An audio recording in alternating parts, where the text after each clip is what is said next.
এতে বাংলাদেশিদের নতুন ওয়ার্ক পারমিট দেওয়া হবে। তো সেটাকে কেন্দ্র করে ওনারা অলরেডি ঘোষণা দিয়ে হচ্ছে মালদ্বীপের লেবার ল আইন অনুযায়ী, অর্থাৎ যে লেবার ল সেটা 8 নাম্বার সংশোধন হয়েছে।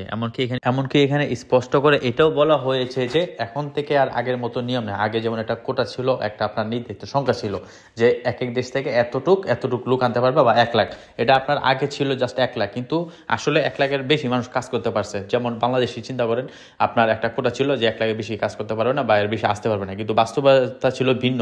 1 লাখের বেশি কাজ করছে, আপনার থাকে না যে নিয়মের মধ্যে ফাঁক থাকে, এটা জাস্ট আসলে একটা ফর্মালিটি তারপর ছিল। তো এটা এখন উন্মুক্ত করে দিচ্ছে, এখন আর এটাও ফর্মালিটিও প্রয়োজন পড়বে না।